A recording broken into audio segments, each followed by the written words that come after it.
Hey everyone, welcome back to our channel. Today, we're diving into a topic that affects millions of people around the world: caffeine. Whether you're a coffee lover or enjoy the occasional energy drink, caffeine is a big part of our daily lives. But is it good or bad for our brain? We'll break down the science, the pros and cons, and what you should consider for your health. Section 1. What is caffeine and how does it affect the brain? To start, let's talk about what caffeine is and how it works in our body, specifically in our brain. Caffeine is a natural stimulant found in coffee, tea, cocoa, and many other products. When we consume caffeine, it quickly enters the bloodstream and makes its way to the brain, where it affects the central nervous system. One of the main ways caffeine works is by blocking a neurotransmitter called adenosine.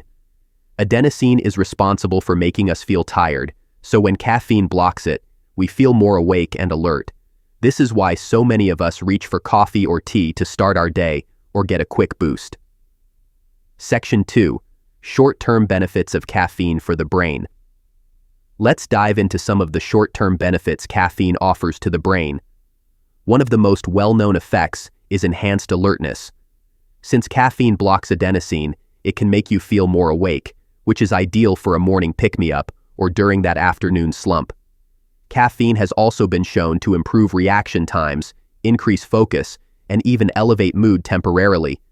Studies have found that moderate caffeine intake can improve cognitive function, making it easier to perform tasks that require quick thinking and concentration. It's like a little mental boost. Section 3. Potential long-term benefits of caffeine for the brain. Some research suggests that regular, moderate caffeine consumption may be associated with a lower risk of neurodegenerative diseases like Alzheimer's and Parkinson's. Studies have found that caffeine may protect brain cells by reducing inflammation and slowing down the accumulation of harmful proteins in the brain.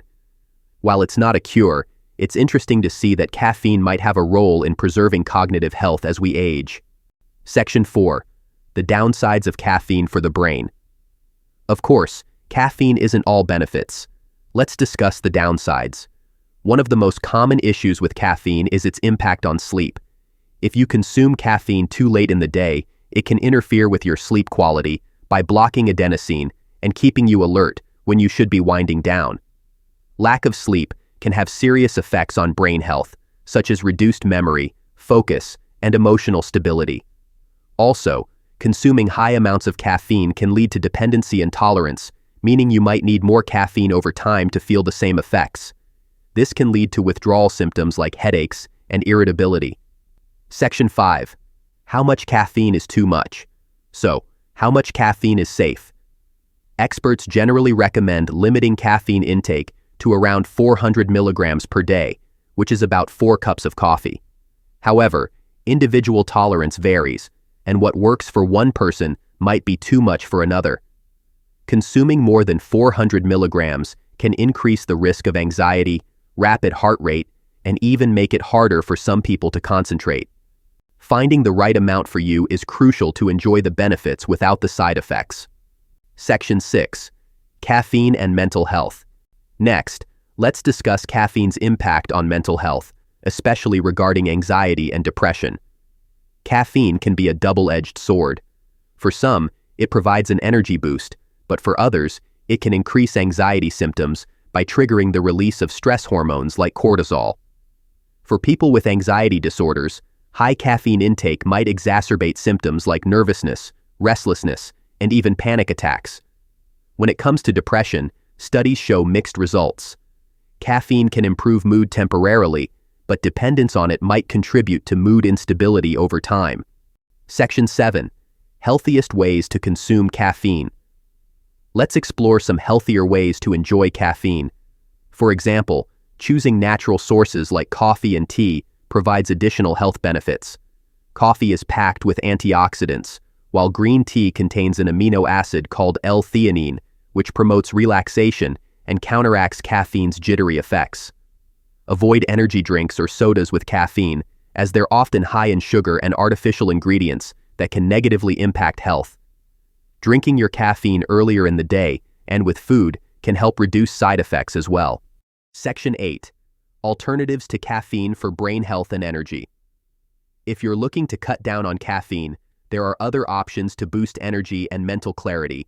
For example, exercise, hydration, and nutritious foods can give you sustained energy without the crash. These alternatives don't come with the risks of caffeine, such as sleep disturbances or dependency. Experimenting with what works for you can provide a long-term solution for energy and brain health. Section 9. How to cut down on caffeine if needed. For anyone considering reducing caffeine intake, it's best to do it gradually. Cutting down slowly can help you avoid withdrawal symptoms like headaches and fatigue. Try replacing 1 cup of coffee per day with herbal tea or decaf until you reach your target. Also, stay hydrated, as dehydration can make caffeine withdrawal worse. That brings us to the end of our deep dive into caffeine and brain health. While caffeine has its benefits, it's essential to consume it mindfully. Knowing how much works for you, understanding the potential downsides, and exploring alternatives can all lead to better health and mental well-being. If you found this video helpful, don't forget to like, subscribe, and share it with friends. Thank you for watching, and see you in the next video.